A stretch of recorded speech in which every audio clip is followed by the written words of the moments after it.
السلام علیکم ورحمۃ اللہ وبرکاتہ۔ نحمده ونصلي على رسوله الكريم، اما بعد فاعوذ باللہ من الشیطان الرجیم، بسم اللہ الرحمن الرحیم۔ وَإِذْ قَالَ إِبْرَاهِيمُ رَبِّ اجْعَلْ هَذَا بَلَدًا آمِنًا وَارْزُقْ أَهْلَهُ مِنَ الثَّمَرَاتِ۔ وقال تبارك وتعالى وَإِذْ قَالَ إِبْرَاهِيمُ رَبِّ اجْعَلْ هَذَا الْبَلَدَ آمِنًا۔ صدق اللہ العظیم۔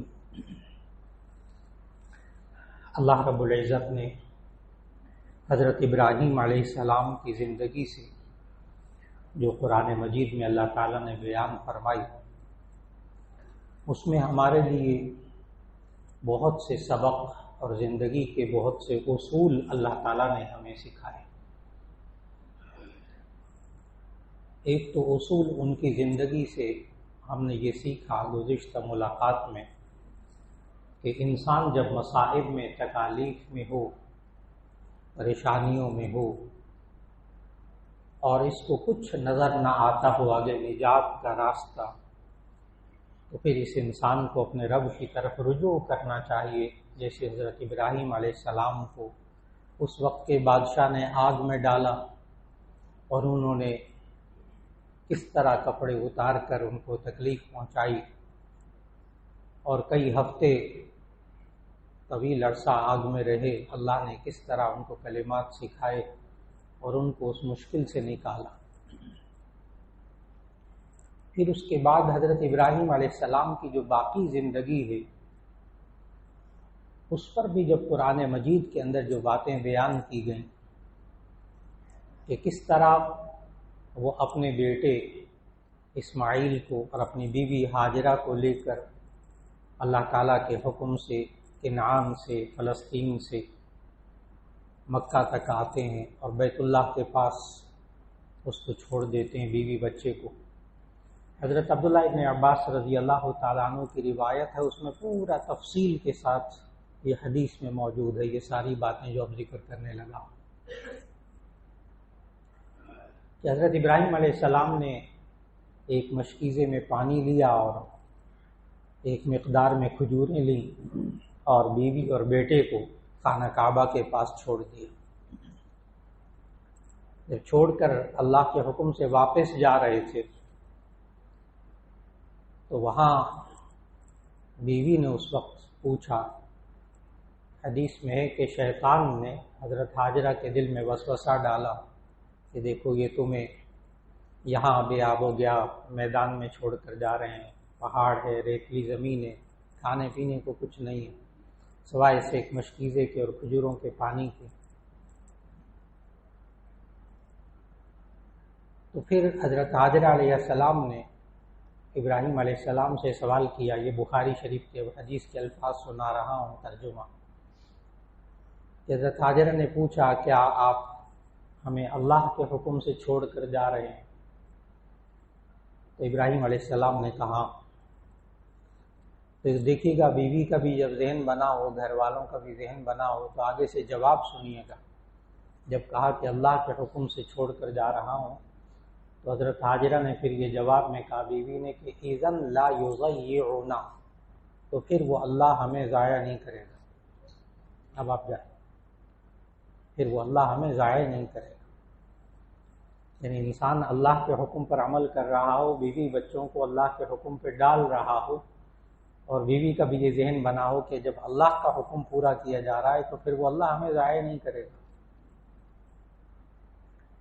اور یہ چھوڑ کر چلے جاتے ہیں، اور پھر جب واپس آتے ہیں اس وقت کی صورتحال بہت بدل چکی ہوتی ہے، اور دعا بھی مانگی کہ یا اللہ میں اپنے بیوی بچوں کو یہاں چھوڑ کر جا رہا ہوں۔ وَإِذْ قَالَ إِبْرَاهِيمُ رَبِّ اجْعَلْ هَذَا الْبَلَدَ آمِنًا وَاجْنُبْنِي وَبَنِيَّ أَن نَّعْبُدَ الْأَصْنَامَ رَبِّ إِنَّهُنَّ أَضْلَلْنَ كَثِيرًا مِّنَ النَّاسِ فَمَن تَبِعَنِي فَإِنَّهُ مِنِّي وَمَنْ عَصَانِي فَإِنَّكَ غَفُورٌ رَّحِيمٌ۔ رَبِّ اجْعَلْ هَذَا الْبَلَدَ آمِنًا، اے اللہ اس شہر کو امن والا شہر بنا دے۔ آج تک اللہ نے اس شہر کو امن والا بنا کے رکھا۔ اب اندازہ لگائیے کہ نبی جو ہے وہ بھی اپنے بیوی بچوں کو جس شہر میں چھوڑ کر جا رہا ہے وہاں امن مانگ رہا ہے، اس لیے کہ اگر امن نہ ہو، بے سکونی ہو، بے چینی ہو، لاکھ آپ کے پاس نعمتیں ہوں، پھل ہوں، کھانے کی چیزیں ہوں، بیکار نظر آتی، کیونکہ وہ امن و سکون نہیں ہے۔ تو پہلی چیز جو ابراہیم علیہ السلام نے مانگی کہ اے اللہ امن عطا کر، اور پھر بد امنی کی جو چیزیں ہیں اس سے پناہ بھی مانگی۔ رب اجعل ھذا البلد آمنا واجنبنی وبنی ان نعبد الاصنام، مجھے اور میری اولاد کو بت پرستی سے بچائے رکھ، یہ کہیں شرک میں مبتلا نہ ہو جائے، کسی اور کو معبود بنا لیں، ایسا نہ ہو، تجھے معبود رکھیں، تجھے خدا سمجھیں، تیری بات مان کر چلے، کہیں اور متوجہ نہ ہو جائیں۔ معلوم ہوا انسان کی زندگی میں دوسرا اصول جو انسان کو اللہ سے بہت مانگنا چاہیے کہ اللہ ہمیں شرک سے بچا لے۔ ہمارے ذہن میں پیسوں کا بت، دولت کا بت، کسی کے خوف کا بت، کسی کے عہدے کا بت، کسی ملک کا بت، کسی طاقت کا بت ہمارے ذہنوں میں نہ آنے پائے، ورنہ پھر ہم اسی کو راضی کرنے کی فکر میں لگ جائیں گے، اللہ کو بھول جائیں گے۔ ہم پھر زبان سے یہ کہیں گے اپنے معاشرے کے اندر، مولانا پیسہ ہو تو سب کچھ ہو جاتا ہے، پیسہ نہ ہو کچھ نہیں ہوتا، یعنی اللہ بیچ میں کرنے والا ہے ہی نہیں۔ پھر اس نے انسان نے پیسے کو خدا سمجھا ہے، جب وہ کہتا ہے پیسے سے سب کچھ ہوتا ہے، یعنی اللہ سے نہیں ہوتا، کہنا وہ یہی چاہتا اور کیا چاہتا ہے۔ اور پھر ربی انہن اضللن کثیرا من الناس، اے میرے رب ان لوگوں نے، معاشرے کے لوگوں نے بہت سے لوگوں کو گمراہ کیا ہوا ہے۔ فمن تبعنی فانہ منی، جو میری بات مان کر، یعنی ابراہیم اللہ کے نبی کی بات مان کر چلے گا تو وہ تو میری طرف سے ہوگا، وہ میرا بندہ ہوگا، وہ میرا امتی ہوگا۔ فمن عصانی فانک غفور الرحیم، جو میری بات نہیں مانے گا، نافرمانی کرے گا، تو بڑا بخشنے والا، نہایت رحم کرنے والا ہے۔ تیسرا اصول یہاں یہ سکھایا کہ اپنے نبی کی بات کو مان کر چلنا، اپنے نبی کی بات کو مان کر چلنا۔ ایک اصول، اس جگہ امن ہونا چاہیے اس شہر میں۔ نمبر 2، اس میں شرک نہیں ہونا چاہیے، اللہ کے علاوہ کسی اور کو خدا نہیں سمجھنا چاہیے۔ نمبر 3، اللہ کے بھیجے ہوئے نبی کی اتباع کرنی چاہیے۔ پھر اس جگہ میں جہاں کچھ کھانے پینے کو نہیں تھا، وہاں حضرت ابراہیم علیہ السلام نے دعا کیا مانگی۔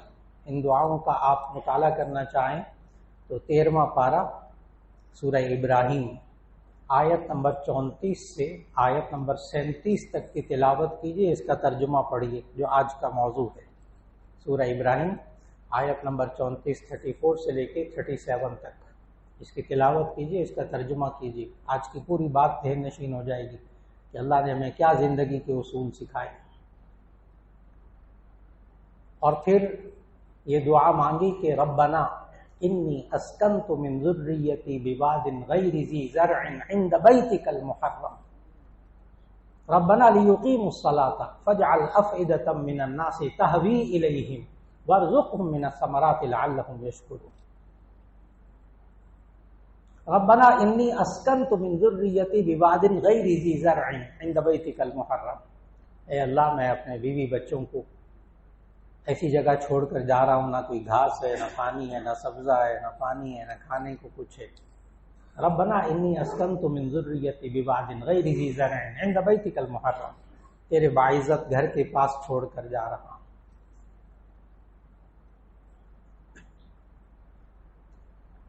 ربنا لیقیموا الصلاة، اس لیے تاکہ یہ نماز قائم کرے، یہ اللہ کی عبادت کرے۔ معلوم ہوا اس معاشرے کے اندر جس میں نماز قائم ہو، اللہ تعالیٰ وہاں اس کے اندر رحمت اور برکت عطا فرماتا ہے۔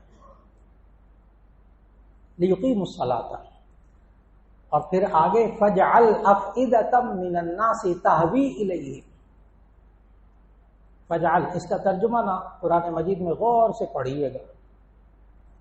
فجعل افئدۃ من الناس تہوی الیہم، اے اللہ لوگوں کے دلوں کو اس کی طرف شوق سے ذوق سے آنے والا بنا دے. چاہے 12 لاکھ روپے خرچ ہو کم از کم حج پہ. لوگ کہہ رہے تھے 12 لاکھ کم از کم گورنمنٹ کا، اور باقی والا اور زیادہ 20 22 24 پہنچ جائے گا. اور وہاں رش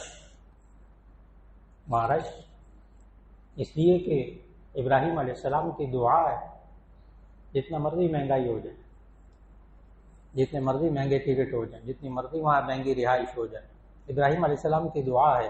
دعا پہ توجہ دیجیے گا. فجعل افئدۃ، یہ نہیں کہا کہ اللہ ان سب کو اتنے پیسے دیے بار بار یہاں آئیں، یہ نہیں دعا مانگی. کہا اے اللہ ان کے اندر ایسے، ان کے دلوں میں، فجعل افئدۃ، ان کے دلوں کو ایسا بنا دے. افئدہ فؤاد کی جمع دل کو کہتے ہیں. فجعل افئدۃ، تو ان کے دلوں کو ایسا بنا دے تہوی الیہم، یہ ان کی طرف شوق کے ساتھ آئے. اب اگر پنجابی کا جملہ درمیان میں محاورہ بول دوں تو اس سے آیت اور اچھی طرح سمجھ میں آ جائے گی کہ ہم پنجابی میں جملہ محاورہ بولتے ہیں شوق کا کوئی مول نہیں ہوتا. جب شوق پیدا ہو گیا پھر وہ قیمت کیا، پھر قیمت تو کوئی چیز ہی نہیں رہتی، کوئی چیز ہی نہیں رہتی. تہوی الیہ، اس کی طرح شوق کے ساتھ آئے. اس لیے قیامت تک جتنی مرضی مہنگائی ہوتی چلی جائے، جو مرضی ہوتا چلا جائے، اللہ نے اس کو آباد رکھنا ہے. لوگ اسی طرح ذوق شوق کے ساتھ وہاں آئیں گے اور جائیں گے. دعا کا اگلا حصہ وارزقہم من الثمرات، اے اللہ تو ان کو پھلوں میں سے رزق عطا فرما، لعلہم یشکرون، تاکہ یہ شکر ادا کریں.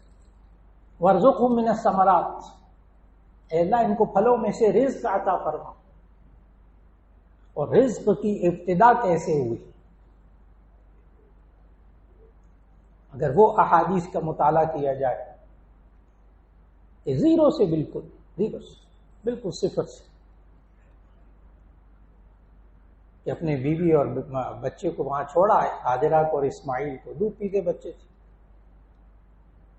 وہ پانی مشکیزے کا ختم ہو گیا، ماں تلاش کرنے لگی، حضرت ہاجرہ پانی کو تلاش کرنے لگی.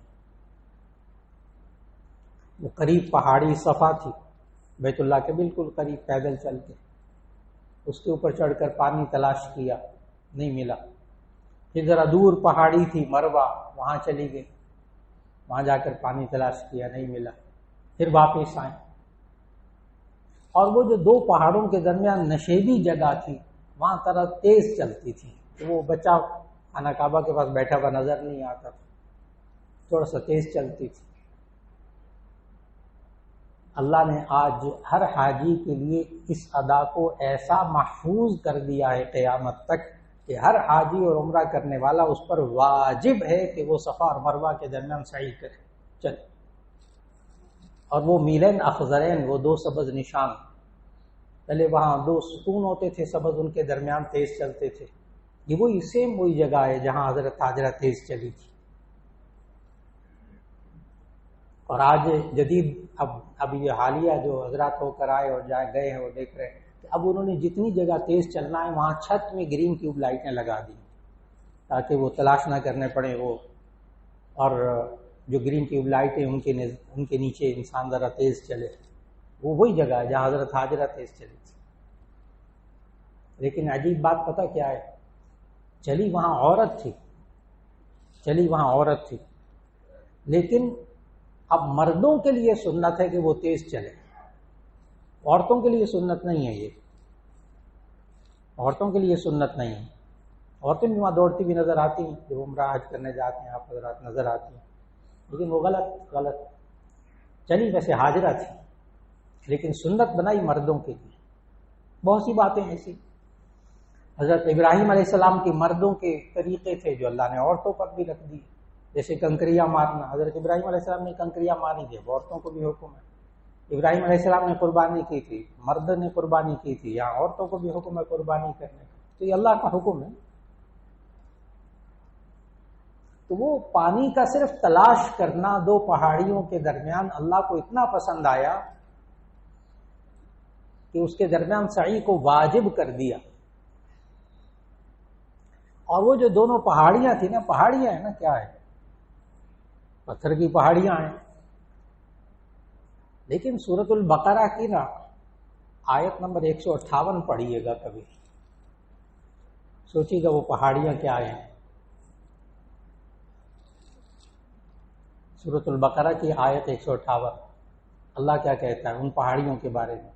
ان الصفا والمروہ من شعائر اللہ، بے شک یہ صفا اور مروہ اللہ کی نشانیاں ہیں. میں نے کہا نا پہاڑیاں ہیں نا، لیکن اللہ کے ہاں جب وہ قبول ہو گئی اس عمل کی وجہ سے، تو اللہ قرآن میں کہہ رہا ہے یہ دونوں میری نشانیاں ہیں. ان الصفا والمروہ من شعائر اللہ فمن حج البیت او اعتمر فلا جناح علیہ ان یطوف بہما. جو شخص حج اور عمرہ کرنے آئے، اللہ نے قرآن میں حکم دیا، جو شخص حج اور عمرہ کرنے آئے وہ ان دو پہاڑیوں کے درمیان چکر لگائے، جسے سعی کے.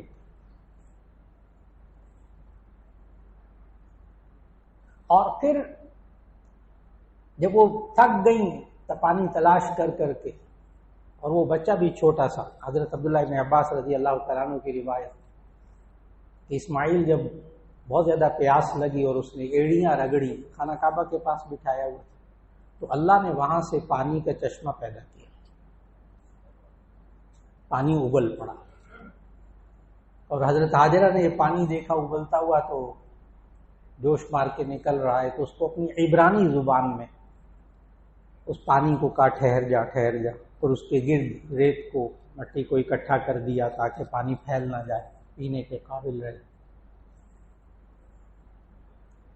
انہوں نے اپنی عبرانی زبان میں اسے کہا تھا زمزم. زم کا معنی ٹھہر جا عبرانی زبان میں. آج اس پانی کا نام زمزم، آپ آب زمزم کہتے ہیں. میں نے بتایا کہ جب اللہ کے بندے اللہ کے حکم کو، اللہ کے حکم کے تابع ہو کر چلتے ہیں، اللہ ان کے اعمال کو کیسے زندہ رکھتا ہے. وہ لوگ تو گزر جاتے ہیں دنیا سے، لیکن اللہ ان کے اعمال کو زندہ رکھتا ہے کہ ان کے منہ سے نکلے ہوئے وہ لفظ اس پانی کا نام بن گئے، اور آج تک اس میں سے 4 بیرل پانی نکل رہا ہے، 4 لیٹر پانی نکل رہا ہے، آج تک خشک نہیں ہوا. اور اس کی صفائی کے لیے اس زمزم پر بھی بہت زیادہ ریسرچ ہو چکی، بہت ریسرچ ہو چکی. خاص طور پر جاپان کے جو لوگ ہیں، انہوں نے سائنسدان آئے اور دوسرے آئے، جو باقاعدہ ریسرچ تحقیقی پیپرز لکھے ہیں اس پہ بڑے بڑے، کہ ہم نیچے اترے، صفائی کے لیے نیچے اترے، دیکھیں تو صحیح پانی کتنا ہے، کہاں سے آتا ہے. تو انہوں نے وہ اپنی کتابوں میں، اپنے ریسرچ پیپرز میں لکھا ہے کہ ہم لوگ ان پتھروں کو ہٹاتے تھے، پتھروں کے اندر سے پانی رستا تھا، اور ہم ذرا سا تھوڑا سا دائیں بائیں پتھروں کو ذرا کھود کر پیچھے جاتے تھے، پیچھے پانی نہیں ہوتا تھا. آج بھی پیچھے پانی نہیں، کوئی وہاں نہر نہیں نیچے کوئی، لیکن اللہ تعالی خالق ہے ان پتھروں کا بھی اور ان پانی کا بھی. اور آپ حضرات کو معلوم، یہاں تو میٹرک پاس بچے بھی جانتے ہیں کہ پانی کا ایک فارمولہ ہوتا ہے، اور اس فارمولے کے تحت پانی بنایا جا سکتا ہے، گیسز جمع کر کے پانی بنایا جا سکتا ہے. آج دنیا کے اندر بڑا ماشاءاللہ یہ کسی بھی ملک کے معدنیات کے منرل کے برابر آپ کوئی پانی بنانا چاہیں آپ بنا سکتے ہیں. تو یہ چاہے پاکستان میں جو پانی نکلتا ہے اس جیسا پانی کہیں اور بنا لیں، مصنوعی بنا سکتے ہیں اتنے منرلز کے ساتھ.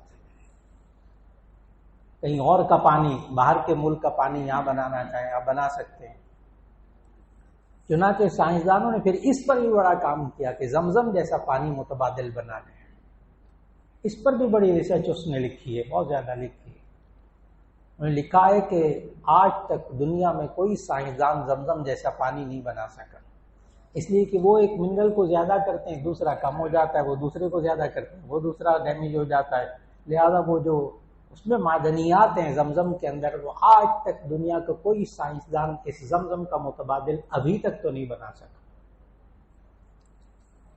وَارْزُقْهُم مِّنَ الثَّمَرَاتِ، ابراہیم علیہ السلام کی دعا کو سمجھیے کہ اللہ ان کو رزق عطا فرما. وہ پانی ایسا، صرف پانی ایسا عطا کر دیا. پھر اسی حضرت عبداللہ ابن عباس رضی اللہ تعالیٰ عنہ کے اس روایت میں لکھا ہے کہ پھر جب پانی وہاں نکل آیا تو ارد گرد کے دور دراز سے وہاں آ کر قبیلے آباد ہو گئے، اور وہاں حدیث میں لکھا ہے کہ قبیلہ جرہم وہاں سب سے پہلے آ کر آباد ہوا، عرب کا ایک قبیلہ۔ پھر حضرت اسماعیل علیہ السلام بڑے ہو گئے، ان کی شادی ہو گئی وہیں خواتین سے، اور پھر اس کے بعد ان سے اولاد بھی ہونے لگی۔ یہ جب جوانی کی عمر کو پہنچے حضرت اسماعیل علیہ السلام، تو قرآن مجید کے الفاظ یہ ہیں کہ فلما بلغ معه السعي قال يا بني اني ارى في المنام اني اذبحك فانظر ماذا ترى قال يا ابت افعل ما تؤمر ستجدني ان شاء الله من الصابرين۔ یعنی جب اسماعیل کوشش کی عمر کو پہنچے، نوجوانی کی عمر کو پہنچے، نوعمری نوجوانی کو اگر 12-13 سال بھی لے لینا، 14 سال بھی لے لیں، تو احادیث میں حضرت ابراہیم علیہ السلام کے پاس جب پہلا بیٹا یہ اسماعیل پیدا ہوا تو کم از کم جو حضرت ابھی ابراہیم علیہ السلام کی عمر لکھی ہوئی ہے نا احادیث میں، وہ 90 سال ہے، 90 سال حضرت ابراہیم علیہ السلام کی عمر۔ تو اگر 10-12 سال 15 سال بھی لگا لی جائے تو جب حضرت ابراہیم علیہ السلام یہ آیت اس کے پس منظر میں اگر آپ دیکھیں تو اس وقت ابراہیم علیہ السلام کی عمر 100 سال سے زیادہ تھی، 100 سال سے زیادہ تھی جب یہ آیت نازل ہو رہی ہے۔ فلما بلغ معه السعي، جب اسماعیل علیہ السلام کوشش کی عمر کو پہنچے، قال یا بني انی ارى في المنام، اے میرے پیارے بیٹے میرے خواب میں نے دیکھا ہے، مجھے حکم دیا گیا ہے۔ اس لیے کہ نبی کا خواب بھی وحی کے درجے میں ہوتا ہے، نبی کا خواب بھی وحی کے درجے میں۔ عام بندہ خواب دیکھے اس پر عمل کرنا ضروری نہیں، اس کی تعبیر ہو سکتی ہے، لیکن نبی کا خواب بھی وحی ہوتا ہے۔ تو میں نے خواب میں دیکھا کہ میں تجھے ذبح کر رہا ہوں، فانظر ماذا ترى، تیری کیا رائے ہے؟ قال یا ابت افعل ما تؤمر، کہا ابا جان آپ وہ کام کیجیے جس کا آپ کو حکم دیا گیا۔ دیکھیے آگے بیٹے کا بھی ذہن، اور ہونے والا نبی اسماعیل علیہ السلام، ہونے والا نبی۔ ستجدنی انشاءاللہ من الصابرین، آپ مجھے عنقریب صبر کرنے والوں میں سے پائیں گے۔ بچہ کہہ رہا ہے، نوجوان بچہ، باپ کا بھی ذہن بنا ہوا ہو، اولاد کا بھی ذہن بنا ہو، ماں کا بھی ذہن بنا ہوا ہو، تو پھر ایسی صورت میں اولاد کو اللہ کے حکم پر چلانا مشکل نہیں ہوتا۔ اور اگر گھر میں ماں باپ کا اپنا ذہن نہ بنا ہوا نا، دینی ذہن، پھر بچوں کو اچھے اخلاق پر، اچھے اعمال پر لانا اچھا خاصا مشکل ہوتا ہے، اچھا خاصا ہو جاتے ہیں، اللہ قادر ہے، اللہ قادر ہے، لیکن تھوڑا سا مشکل ہوتا ہے۔ تو دیکھیے گا نوجوان بیٹے کو کہہ رہے ہیں کہ مجھے خواب میں حکم ہو رہا ہے کہ میں تجھے ذبح کر رہا ہوں، تو تیری کیا رائے ہے؟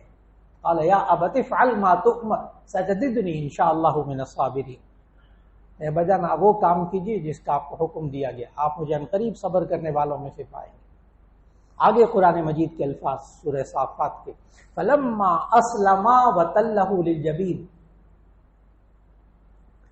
اور جب یہ دونوں باپ بیٹا نے بات مان لی اور اس کو پیشانی کے بل لٹا لیا، اور اس پیشانی کے بل لٹانے سے پہلے جو واقعات پیش آئے کہ یہ مکے سے ذبح کرنے کی جگہ جو اللہ نے مقرر کی وہ مینا کے قریب کہ وہاں جا کر بیٹے کو ذبح کرو۔ آج بھی حاجی وہیں جا کر جانور ذبح ہوتے ہیں وہیں۔ تو یہ مینا، مکے سے مینا لے گئے۔ راستے میں شیطان نے ابراہیم علیہ السلام کو بہکایا، بڑھاپے کا سہارا ہے نوجوان بچہ، اس کو ذبح کرنے لے جا رہے ہیں۔ حضرت ابراہیم علیہ السلام سمجھ گئے کہ یہ شیطان ہے، یہ شیطان ہے، کیونکہ اللہ کے حکم سے جو روکے نا، اللہ کے حکم پر عمل کرنے سے جو روکے، اللہ کے حکم کے خلاف چلانے کے لیے جو بات کہے نا، وہ شیطان ہے، یہ شیطان نما انسان ہے، یا وہ شیطان ہے، یہ شیطان نما انسان ہے۔ حضرت ابراہیم علیہ السلام نے اس کو کنکریاں ماری، وہاں حدیث میں موجود صحاح کی احادیث کہ وہ زمین میں دھنس گیا۔ پھر تھوڑی دور گئے، پھر وہاں پر جا کر پھر وہ سامنے آیا، کہاں بڑھاپے میں جوان بچے کو ذبح کرنے لے جا رہے ہیں، پھر کنکریاں ماری، پھر وہ زمین میں دھس گیا، تیسری جگہ پھر وہی ہوا۔ اللہ نے آج تک وہ تینوں جگہیں محفوظ رکھی ہوئی ہیں، بے عینی، بالکل سیم وہی جگہ۔ وہاں اس وقت سفید ستون بنا دیے کہ یہی وہ 3 جمرات ہیں جہاں آج ہر حاجی کنکریاں مارتا ہے، ہر حاجی جا کر کنکری مارتا ہے۔ دیکھیے گا کنکری کی تاریخ، جمرہ کنکری مارنے کی تاریخ کیا ہے، یہ بھی حضرت ابراہیم علیہ السلام کی سنت، یہ بھی واجب ہے ہمارے لیے، مرد اور عورتیں سارے وہاں جا کر کنکریاں مارتے ہیں۔